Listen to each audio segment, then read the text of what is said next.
Okay, we're live. Hopefully the connection stays up this time. I tried something a little bit different with the setup, so we'll see if that makes any difference.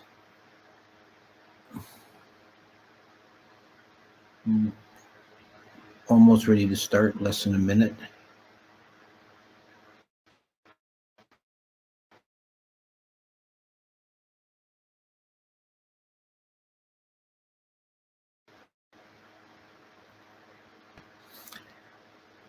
Okay, let's go. Namo tassa bhagavato arahato sama sambuddhassa. Namo tassa bhagavato arahato sama sambuddhassa. Namo tassa bhagavato arahato sama sambuddhassa. Okay, so this is a second attempt to do the number 6, it is, in the Girimānanda Sutta. This is the sutta where the Buddha teaches the 10 perceptions. So it's all about different states of mind and training yourself to perceive through those lenses. This is the quality of sanya, which is how we fabricate our experience. And sanya is fluid. It is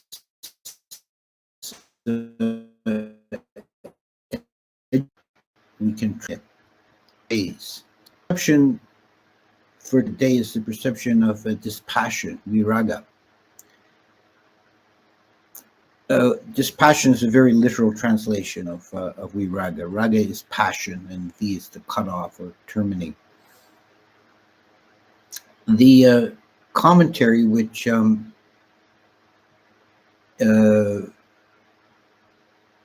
if you have Bhikkhu Bodhi's translation, you'll see he footnotes the commentary to this section. The commentary identifies viraga with nibbana. And of course, in the state of nibbana, there's no passion. But I think the commentary may be overreaching a bit here. It's not, for one thing, to train oneself to have a perception really be possible, but also used elsewhere in the suttas in a technical sense as one of the states leading into nibbana, particularly in the Upanishad Sutta. There's a list of mental states that occur to one moving towards liberation.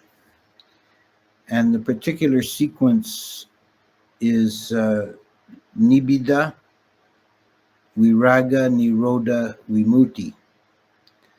Nibbida is one of those Pali words that's really not translatable. Different attempts have been made. I think maybe the closest might be disenchantment or disillusion.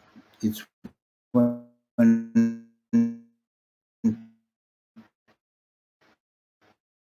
the nature of samsara has seen the impermanence and suffering of samsara and begins to turn away from it. Some older translations translate it as revulsion, which I think is too strong. It's not really a state of revulsion, but a state of turning away, of dissociating oneself from the process. And this leads to viraga, dispassion, which is when the passion or raga is here we could take it as a close synonym to tanha in the second noble truth or in the dependent origination. Tanha or raga is the engine or the motive force of the wheel of becoming. In each moment the unenlightened is craving to take in passion that drives drives the consciousness on to the taking of objects. And it's expressed on a broader scale as sensual desire, but also the desire for existence. And this, because of nibbida, because of the disenchantment with the samsaric process, the motive force, the desire or raga, fades. And this leads to nirodha, cessation, when the process comes to a stop, which culminates in vimutti, liberation.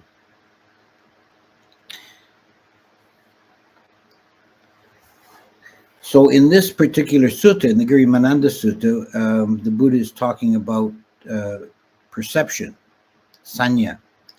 And one of the to train the perception is viraga, or to perceive things in a passionate way, to quell the desire for experience and just allow experience to be in its pure state, without this without the clinging or desire or attachment. Just let whatever is be.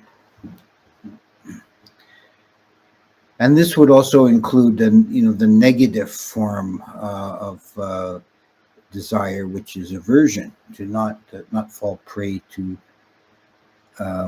perceiving things in a negative or a positive sense, but to perceive them in a equanimous sense, that this is just as it is, and to perceive in that way is very peaceful.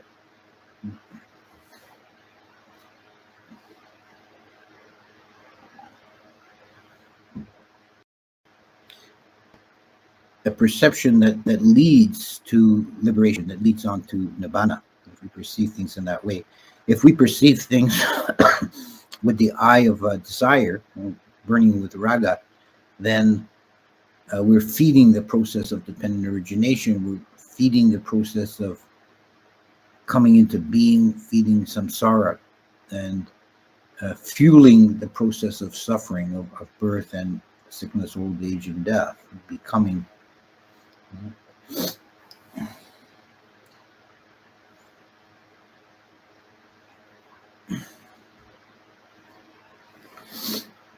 So it's pretty short, but I don't really have anything else particular to add to this perception.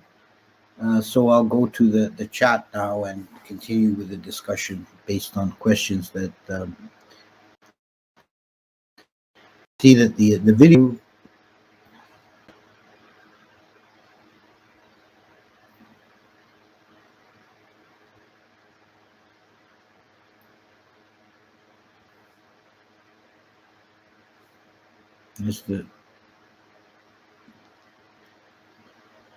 How can we understand the use of harshness in teaching by the Buddha and some contemporary teachers as a reflection of the analogy of the horse trainer in the Ananda Sutta when kindness fails? The Buddha was occasionally harsh, and he would, but not to any real degree compared to some moderns.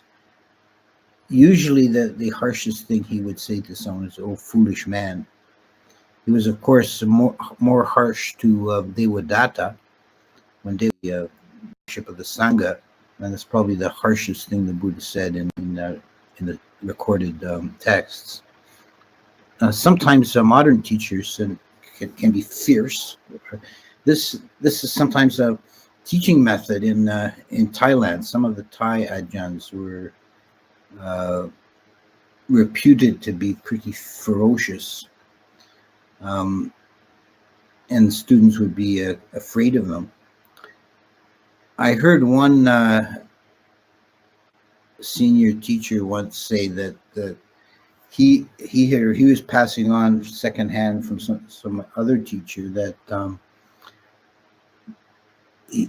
who this the originator of this saying was one of these fierce teachers, and he said his theory of teaching is to make the student more afraid of the teacher than of the void.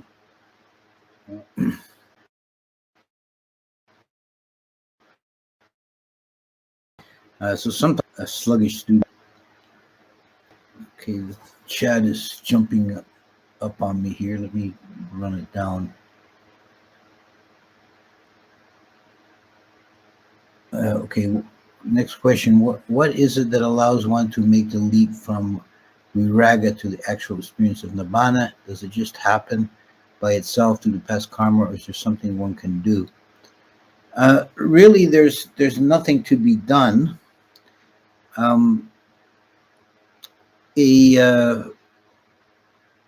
A parallel teaching that phrases things in a somewhat different terminology, but really covers the same ground is the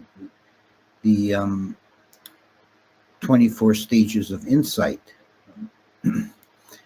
And the stage that would include viraga would be equanimity about formations. When one reaches a state of having come through all the storms and difficult passages, one reaches a place of peace. And the meditation just seems to happen automatically on its own, and there's no feeling of effort being made, but the meditation is perfect. So this is a dispassionate state. Viraga is definitely present here, that the mind is just at peace. But there's really nothing to do at that stage. This is said to be the last stage that one can attain by effort, by striving.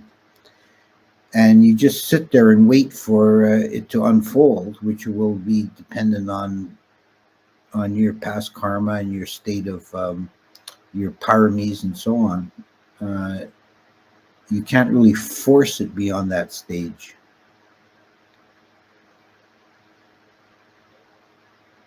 Okay. Okay, next question. Bhante, how can I reconcile meditation practices that contradict each other when both seem beneficial to me? My meditation teacher, Mahasi Sayadaw tradition, discourages me from practicing breath meditation and says that I should just stick one practice. A lot out of breath meditation, change in my mind that I don't like, more depression, anxiety, less well-being, and calm. If I ignore my teacher's instructions, I feel kind of guilty over that. It brings a lot of doubt and indecision into my meditation. Do you suggest I work through that? Okay, that's a difficult question to answer, because I don't want to undermine or contradict your teacher if you have faith in your teacher. And he may know your particular situation. He may know what's best for you. But in general, I would take a somewhat different approach. I think that doing breath meditation is actually very conducive to doing vipassana.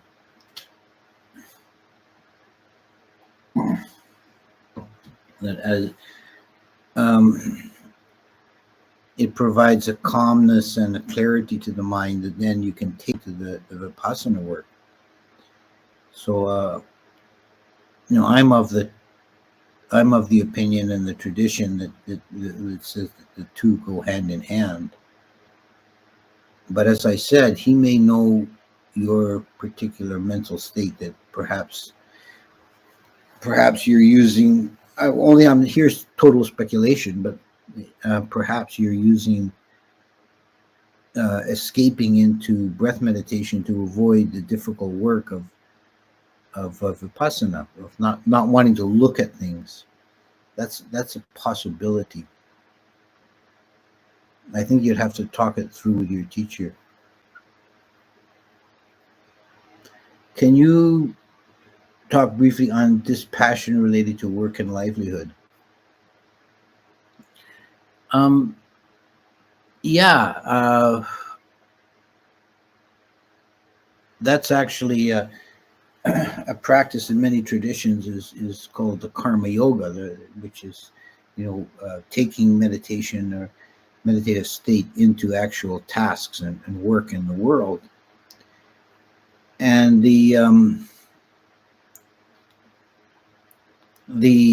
perfection of that is to be able to do a task without attachment to results, to be present in the moment and do the task as perfectly as you can without a sense of desire, just doing the doing of non-doing. Some Zen traditions make this a part of their teaching, and they use various practical skills like calligraphy or archery as a training. Um,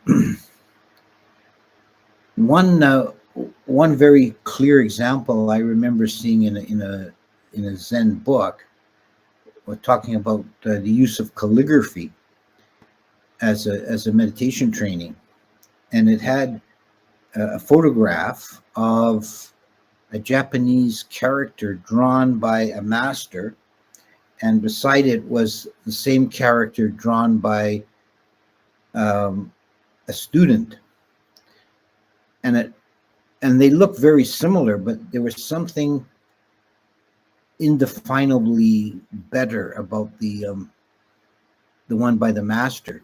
And then below, he'd done the editor of the book had included a magnification of the end of one of the brush strokes, and you could see clearly what the difference was. That the stroke made by the master ended very cleanly and crisply, like something cut off with an X-Acto knife, whereas the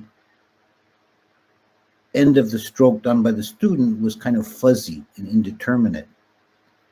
And the explanation was that the master is either making a stroke or not. There's no moment of hesitation or indecision.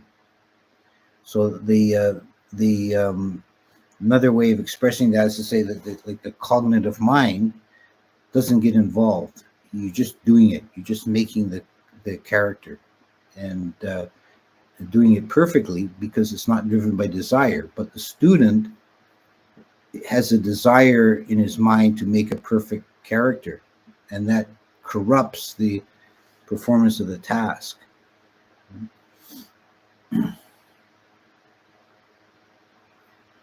Bhante, where can I find something analogous to early Pure Land practice in the Pali Suttas? I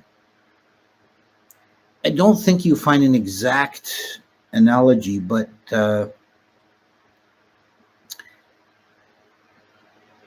there's first of all, in the cosmological vision, there's a category of worlds, of realms that are called, there's 5 of them that are called Sudawasa, which means pure land or pure abode. And this may have been the origin of the Pure Land teachings.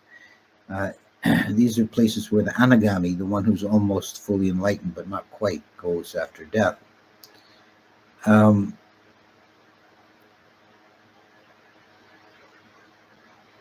Another parallel would be in the practice of Buddhanusati, which is contemplating the qualities of the Buddha. It's the closest thing you really find in Theravada, I think, to the kind of devotional practice of Pure Land.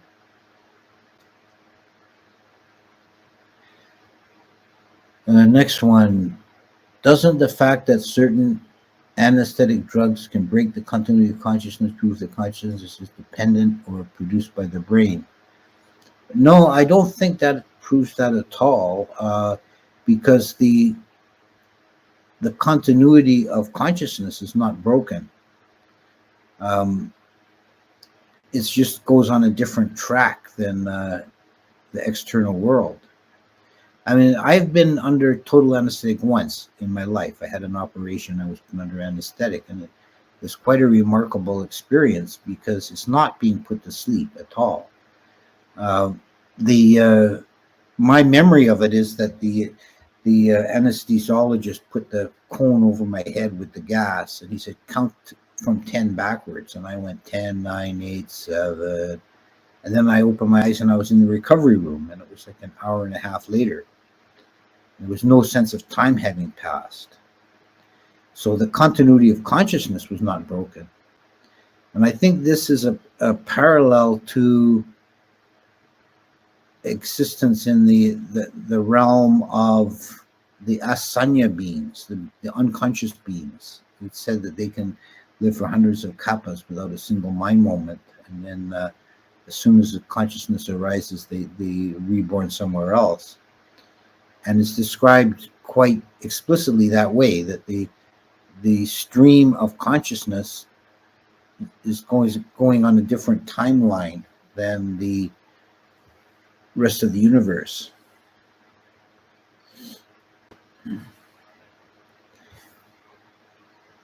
Okay. Let me see if I can. They do these, the text in this chat in very small font. I got to enlarge it to be able to see these. But then that makes scrolling it tricky. Okay, next question. Quite often when I meditate well and reach stillness of mind, no narrative thoughts, I'm left with a sense of aversion to experience in general. It seems fake. How do I move past the aversion?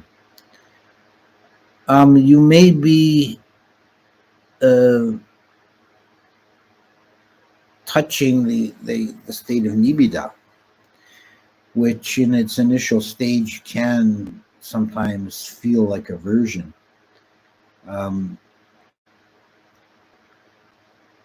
You just have to keep going, get through that to the state of viraga. Next one, is it possible to be reborn in heavenly realm if one still has ill will in the form of irritation and boredom, but doesn't wish harm upon anyone? Yeah, I don't think you have to be perfect to be reborn in the heavenly realm, but because the heavenly realms are still within the sense desire realm. So the beings that are born there still have some defilement, but your sila would have to be good, meaning that you shouldn't act upon on ill will. You shouldn't hurt anyone. But ill will, but irritation and boredom will continue to arise from time to time in the mind stream of everyone who's not well, irritation will cease for the anagami, but boredom only really ceases for the arahant. So they're not something that's overcome easily. Where is the place for sexual desire in the 5 aggregate system? Is it sankhara or vedana?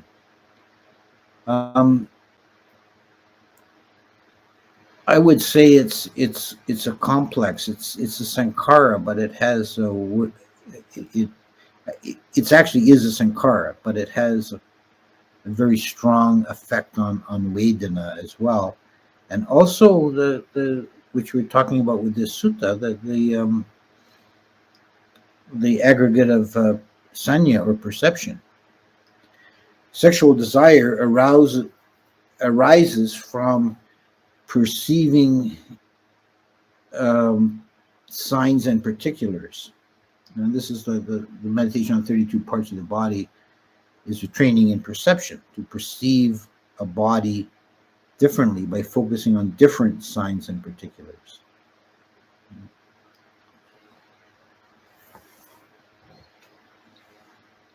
So it's a complex of and also it's probably all 5 aggregates are involved to some degree. That's why it's so difficult to overcome, because of course it also involves the body. There's a bodily response of sexual desire. Next question. How can I get over a grudge against the former romantic partner who was unfaithful? I try sending metta, but he becomes corrupted by latent sexual desire for her. Yeah, that's difficult. You shouldn't, it's actually advised specifically in the Sutta not to develop metta specifically to someone that you can possibly develop sexual desire for, because he easily becomes corrupted by that. So that's really not the best way to do it. There's a sutta where the Buddha talks about his early life before he left home, and there's actually, we have very little. He talked about that very little, but this is one little anecdote that he did share. He said that there was one time I was attracted to this woman, and I saw her talking and laughing with other men, and it made me feel jealous, and it caused suffering. And then I just decided not to be concerned by it, just to let it go. Why do I need to concern myself with this woman and what she does? And then he was free of it. So I think that, the bottom line of that story and the advice to give is to, although it may not be so easy, but just try and let it go. Like, don't let it bother you anymore. Don't think about it or be concerned with it. It's in the past. It's done. It's far away. It's no longer your concern, and there's no reason for you to keep holding on to that. I want to forgive, but it is very difficult. Continuation of the previous one. Yeah, I don't think even forgiveness is really the issue. It's letting go. It's just make it irrelevant. Who cares? It's something that happened, and it's no longer a part of your life, and forget it. Ajahn, if there's time, would you be able to answer the portion again after the intention to make the student more afraid of the teacher than the void? The answer was cut off. I don't know if I think that was really the point of that answer. I don't know if I really had anything to say after that of consequence. Talking about how some teachers can manifest a fierceness in order to act as a stimulus to sluggish students. So if the student is kind of afraid of the teacher, it might have a benefit. Next one. Society sells us passion and attachment everywhere. How can we break free from external stimulus? Is secluding oneself completely the only way? Well, certainly secluding oneself from media and advertising and so on is one way of finding peace from that. But that may not be possible entirely if you're living in the world. Try not to pay attention to it or take it seriously, or let it enter don't let it enter your consciousness. See it as irrelevant. Same as I said to that fellow who had an old girlfriend that he kept thinking about. Just try to make these things irrelevant to yourself. It's just noise. How exactly do paramitas go from life to life? I'm generous in this life. Does it mean I'll be generous in the next life too? Does intentional avoidance of negative actions generate positive karma, or does it merely prevent bad karma from arising? For example, avoid stepping on ants, reciting abstain from drugs. He has like two parts to that question. Regarding the paramitas, yeah, it's the idea that the paramitas are qualities that carry over, but you can also lose your paramitas. Like if you're generous in a previous life, then you'll have a tendency to be generous in this life, but then you might, through bad influences or bad thought process, you may lose that and become stingy. So paramitas are not, they're conditioned, so they're not permanent or stable, but they do carry on, and you strengthen them every time you act upon them, make them more stable, more solid, more lasting. And avoiding negative actions generate positive karma. For example, avoid stepping on ants or deciding to abstain from drugs. Yeah, well, there is positive karma just from abstaining from negative actions, because you're doing, actually, if you're like avoiding stepping on ants, you're actually then taking a different set of action than you would if you were stepping on ants. So you are making positive karma. That's the whole idea of the precepts. All the 5 precepts are all expressed really in negative terms. Not to kill, not to steal, and so on. And that's the critical aspect of sila, or morality. And if you do, on top of that, if you do actual positive actions, like actions of generosity and so on, that's more good karma, and that's really the kind of karma that tends to a heavenly rebirth. Please do spread a light on Lankavatra Sutra. Thank you. Oh, well, the Lankavatra Sutra, what to say about it is, it may actually have been composed in Sri Lanka at the Abhayagiri monastery. It's an early Mahayana text.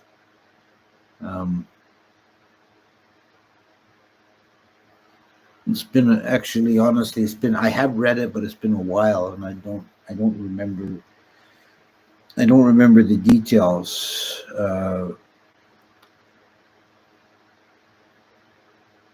Except that it was like many of the early Mahayana texts, it's very exuberant in descriptions of miraculous events and so on. Next, does Theravada endorse noble sacrifices as opposed to suicide? I've heard the story where the Buddha feeds himself to starving lions in order to save their lives. Is this from Theravada or Mahayana? I don't know I don't recall where he feeds himself to lions, but there is a Jataka story where the Buddha was reborn as a rabbit, and he threw himself into a fire to feed a starving yogi.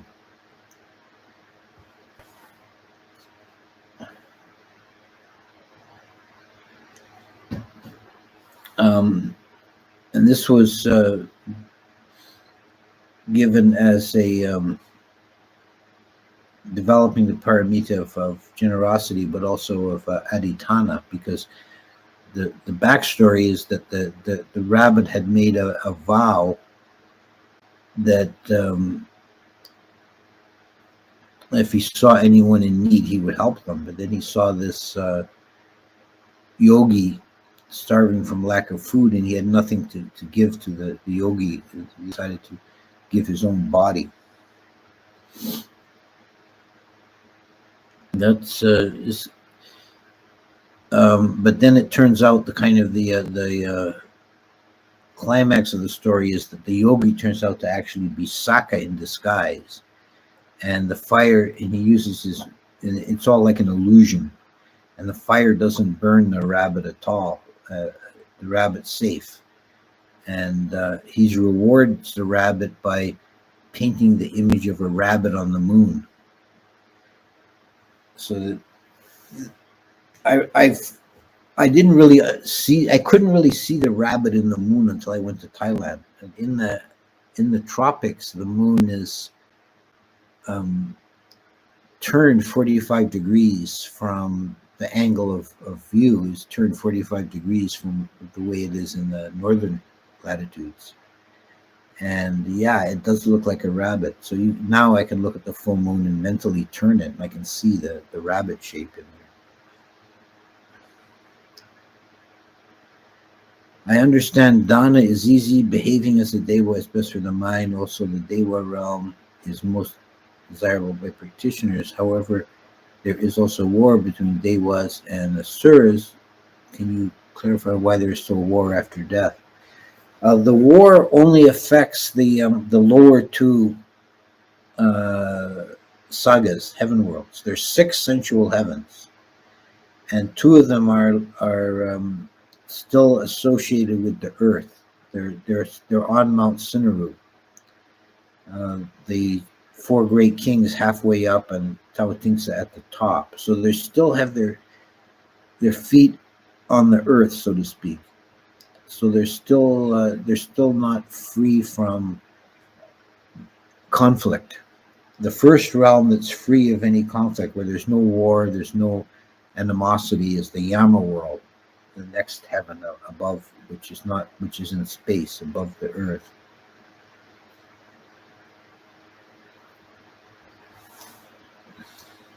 That war between the asuras and the devas is very interesting from a mythological point of view. That we find parallels to that in Greek and Norse mythology as well. That there are different classes of divine beings that are perpetually at war. It seems to be a very old legend. How can I help my cats and dogs to be reborn in a better realm? I think firstly by setting an example for them, by being kind and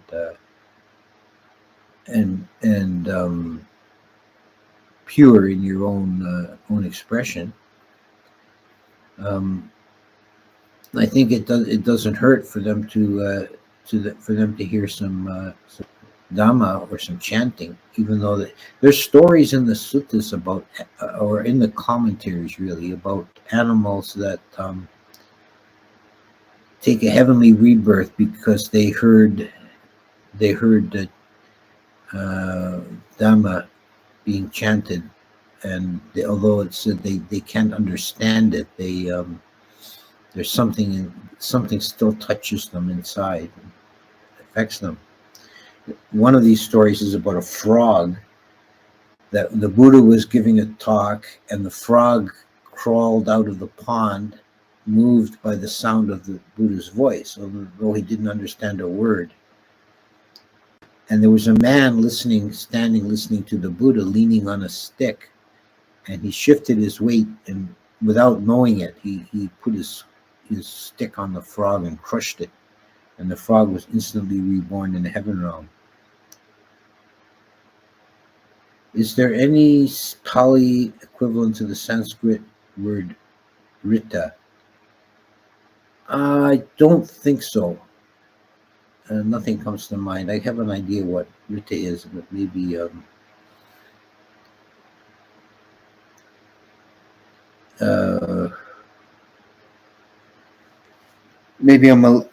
it's my understanding. Correct me if I'm wrong here. I'm not really an expert on the Vedic stuff, but Rita, I think, is like a divine harmony, divine law, fate. I don't think there's really any Pali equivalent to that. What is mindfulness according to Abhidhamma? Sati is the quality. It's a sankhara to be developed, and it's. I think the best short definition is remembering to be present. No, so it's the mind that's fully awake and engaged and present in the present moment. And it's listed as one of the sankharas, as a Sobhana sankhara. Do persons with Asperger's and autism benefit from meditation? I I think so. I don't see why not.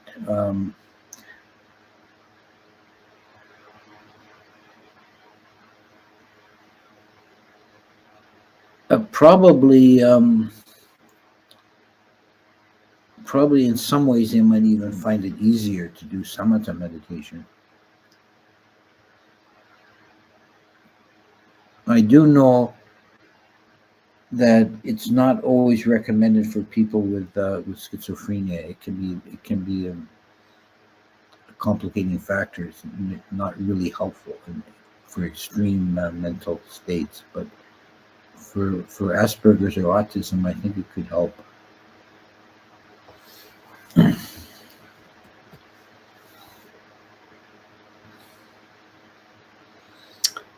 Okay, so I think we'll let it go for now. We had a fairly good connection this time. It was a little glitchy now and again, but it held out. So let's thank the mysterious devas of the internet for letting us have our time together. And we'll meet again next week, same time.